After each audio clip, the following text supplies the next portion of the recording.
Welcome to the deep dive. Today, our mission is to really cut through a lot of cultural noise. We're diving into sources about what financial independence actually looks like in, well, today's world. Yeah, we're zeroing in on a pretty big demographic shift. The sources are calling it the hubsun phenomenon. The hubsun. Right. So we're talking about adult men, typically in their 20s, maybe early 30s, who are living at home with their parents. And the immediate picture that paints is, failure to launch. Exactly. But our deep dive today argues the total opposite. This isn't regression. It's a really strategic, often necessary financial move. I mean, the moment you hear adult man living at home, this huge cultural stigma just kicks in, right? Laziness, no motivation. Of course. But the sources we've gathered, they demand we pivot on that. They show this choice is almost always driven by strategy, by circumstance, and frankly, by pure economic necessity.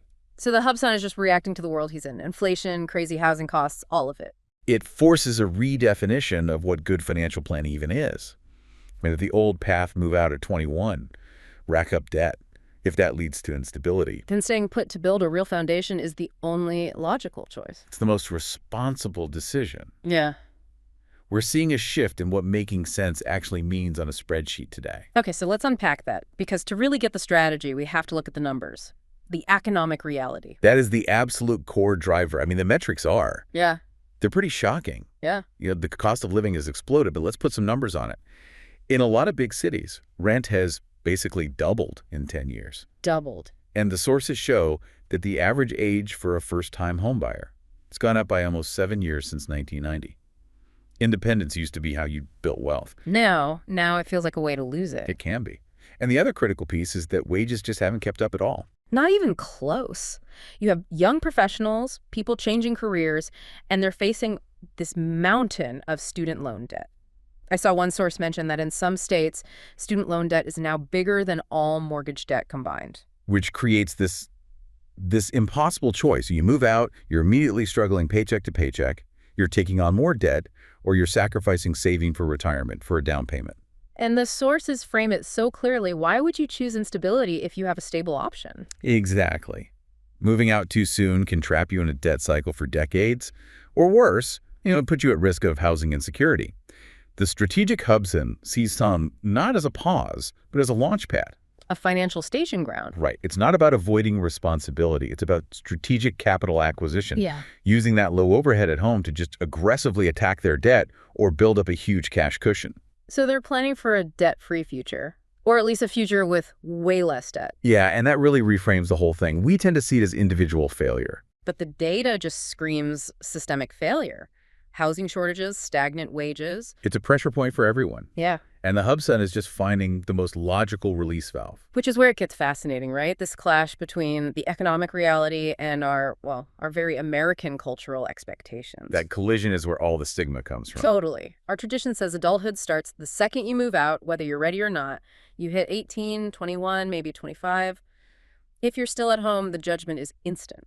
You get labeled. You become a caricature. And the sources show this causes a lot of internal stress. And what's wild is that this is such a uniquely American thing. It is. If you look overseas, the sources give a really important counterpoint. In so many other cultures, Europe, Latin America, Asia, multi-generational living is just normal. It's respected. It's seen as responsible. Yeah, a sign of family collaboration, not failure. And that comparison really shows what we lose. Yeah. That stigma forces young adults out the door too early, and they give up this chance for real generational wealth building. Precisely. Instead of pooling resources, they're duplicating all their overhead. Right. Generational wealth grows best when income stays inside the family unit. Paying down one mortgage faster, freeing up a parent to invest more. When we push them out, we weaken everyone's financial position and send them straight into debt. It's a self-defeating social rule. So the narrative is totally backward. The hubsun isn't stuck. He's actually being incredibly smart with his money. He's being strategic, collaborative, and optimizing his position in a pretty hostile economic environment. Which leads to the really interesting part. What are they doing with this time? Exactly. They aren't just surviving, they are actively building something. They're using this setup as a low-cost launch pad to create something real. Oh, absolutely. The sources show that the money saved from not dumping half their income into rent, is being funneled directly into specific, achievable goals. And the list of what they're doing is, I mean, it tells the real story. It does. A lot of them are aggressively paying down those huge student loans, getting that debt off their backs. Others are starting businesses from home. That's a huge one. Using the minimal overhead to test an idea without the pressure of making rent on day one. Think about the risk mitigation there. If you're launching a consulting gig, an e-commerce site, and you have zero rent to pay, your runway is basically infinite. Your stress level is manageable. Right. The sources had examples of guys who funded their entire first year of business just from what they saved living at home. And many are focused on the long game, saving for a down payment. A huge portion. The sources tracked people who, in just a few years, saved amounts that were just way beyond the national average. I'm talking over $100,000, just by cutting out that one massive expense. And it's not always financial. Sometimes it's vocational, right? They're retraining. Yeah, using the stability to get new skills. Yeah. One source talked about guys getting advanced certifications in AI or, specialized trades, things that will massively boost their earning potential down the line. But there's a nuance here I want to dig into. What about when the contribution isn't cash? Yes. Yeah.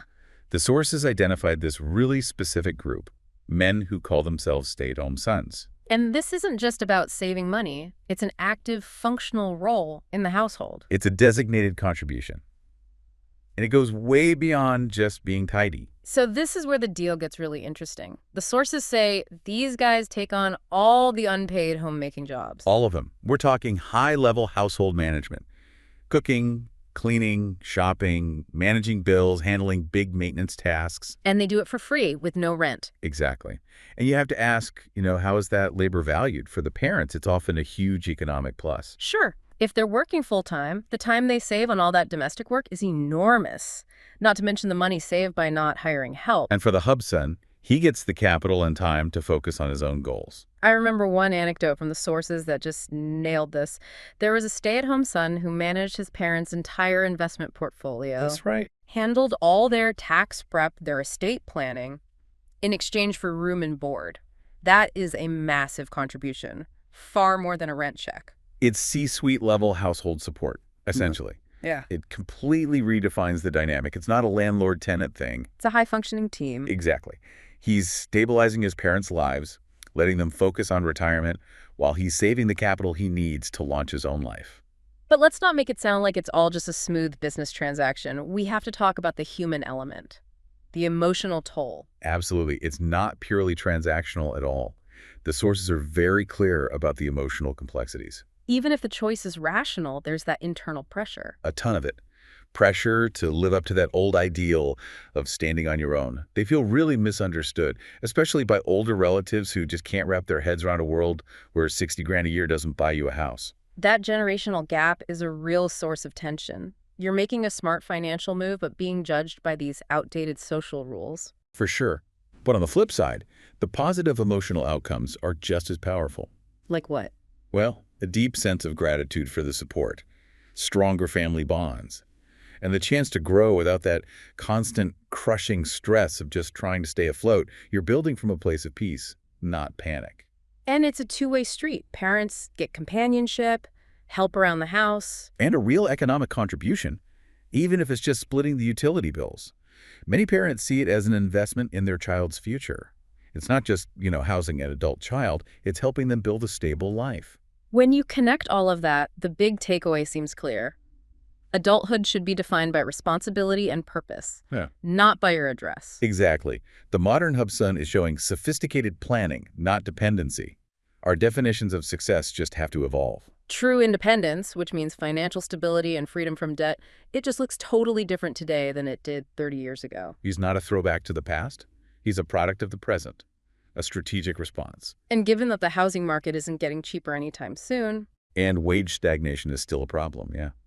The sources are all in agreement.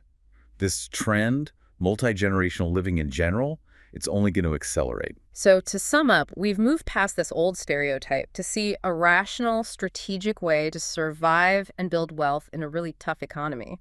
And in a weird way, This economic pressure is making the family unit stronger through collaboration. This pooling of resources is becoming essential, It's an incredibly pragmatic way to hit financial goals that would just be impossible for one person on their own in today's market. which leaves us with a final provocative thought for you to think about. Okay. Given that families can build serious generational wealth by pooling resources under one roof, and given the runaway cost of housing, how might the continued rise of the hubsun ultimately reshape the isolated traditional model of the American family over the next decade? Could necessity drive a permanent cultural shift towards stronger, more collaborative family units? It's a big question. Necessity often drives the deepest changes. It really does. Thank you for joining us on this deep dive into the strategy over the stigma of the hubsun economy. We'll see you next time.